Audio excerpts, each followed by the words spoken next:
eu falei que a gente vai mover e a live de hoje é sobre libertar a sua camada de persistência. Então, vamos lá. A infraestrutura, né, tem persistence, né, a identity, né, um namespace para cada serviço, para cada contrato de subsistema que foi definido na aplicação, né? Isso tá legal, né? É legal, estão aqui os nossos... Ai, cadê? Não é no domínio, né? Então, nas interfaces, né? Então, estão aqui os nossos contratos. Só que, opa, tem dois novos aqui, ó. A IDB Session e a Repository. Então, por que esses dois novos? Esses dois novos servem exatamente para eliminar o uso direto do ente na camada de aplicação. Ou seja, eu vou encapsular, usar o meu contrato de Unit of Work, para que eu possa, no futuro, simplesmente trocar a camada de infraestrutura sem precisar mexer na minha camada de aplicação, né? Eu não preciso expor nesse nível, assim, eu não estou fazendo nenhuma mudança radical aqui. É basicamente, né, a gente deleta, né? E aí é importante, né, a gente revisitar os padrões do nosso querido Martin Fowler, né? Ou seja, a camada de dados ou de persistência tem diversos padrões: acesso a dados, query, repository, mapping,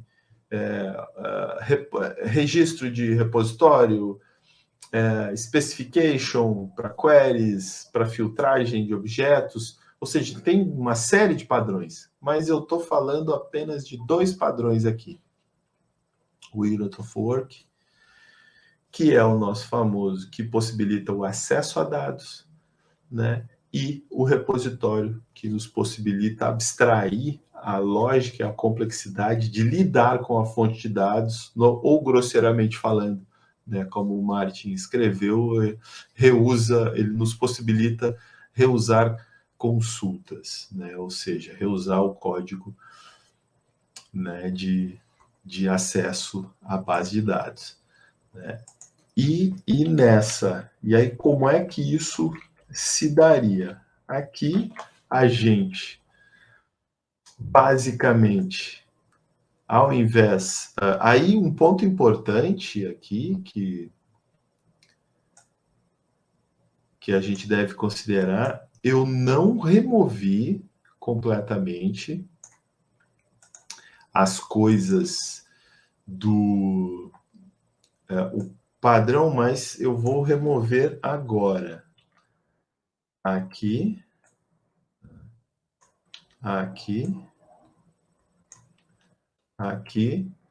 e agora o meu comando, ele vai ter a minha referência do session, só que é o session que foi registrado na minha injeção de dependência, né? A implementação que foi definida lá na infraestrutura, ou seja, aqui tem a implementação do DB Session, aqui tem a implementação do repositório, na camada de infraestrutura, né, onde esses caras estão sendo injetados, e na aplicação eu não tomo mais conhecimento do que está acontecendo, eu só sei que eu tenho uma sessão para acessar o banco, essa sessão ela está, né, válida, e eu sigo praticamente o mesmo contrato que estava sendo utilizado, né, pelo contexto do Entity Framework, né? Só que agora eu não tenho mais a dependência dele aqui. Então vamos lá. Como é que está a definição dessas duas interfaces? Então, a primeira, a interface de acesso a banco. Essa eu estou chamando de Session porque é um nome meio comum no Hibernate, o nome era Session Manager, se eu não me engano. Em outras bases também assim, né? No ADO era IDP Connection, né? Então eu criei acabei me acostumando a esse nome aqui, onde eu passo o repositório, que é a implementação, né, que eu pretendo usar naquela sessão que está aberta, né? E ela é a que vai fazer o commit, ela é que vai, né, garantir que as mudanças, né, estão sendo gravadas. E o repositório é simples.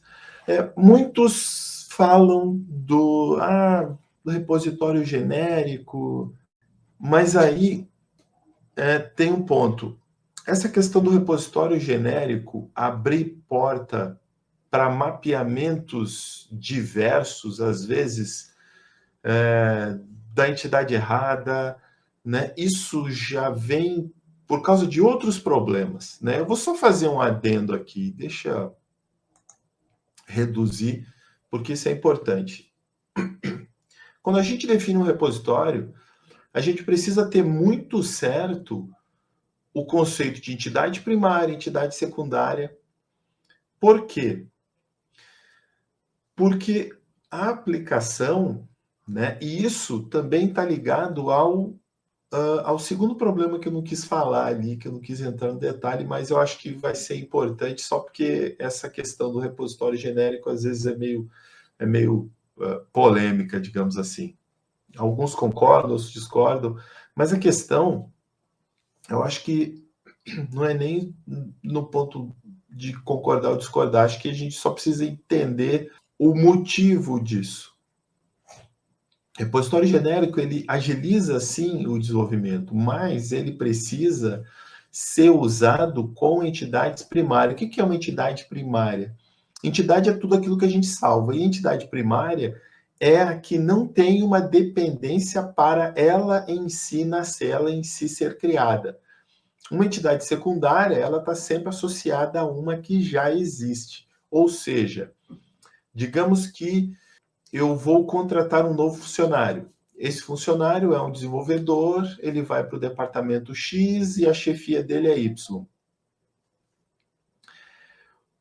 O meu funcionário, ele depende de várias outras entidades. Mas essas entidades, elas estão em outros contextos onde elas são as entidades primárias. Ok? Dentro do contexto de funcionário, o funcionário é minha entidade primária e eu não vou cadastrar funções para ele, departamentos, eu não vou inventar cargos sem que isso tenha o contexto corporativo junto, né? Ou seja, eu vou usar essas entidades associando-as ao novo funcionário. E quando a gente orienta os repositórios ao modelo de domínio daquele cenário de negócio, a gente não pulveriza repositórios, não cria um repositório por entidade automaticamente, porque é só mais coisa para testar, é mais código feito e é mais, enfim, código para nos trazer bugs e tirar o nosso fim de semana. O repositório, ele precisa expor um contexto completo em si, né? Então, assim, se eu vou fazer uma associação, uma modificação em uma entidade no cenário de funcionário, eu preciso fazer através de funcionário. Eu nunca vou chegar e cadastrar um cargo isolado pela interface de funcionário, pelo cenário de que envolve funcionário como a primeira, como a entidade principal, né? E aí, se vocês se ligarem um pouquinho mais, talvez alguns já tenham se ligado, mas isso que eu estou explicando é exatamente o conceito de agregação.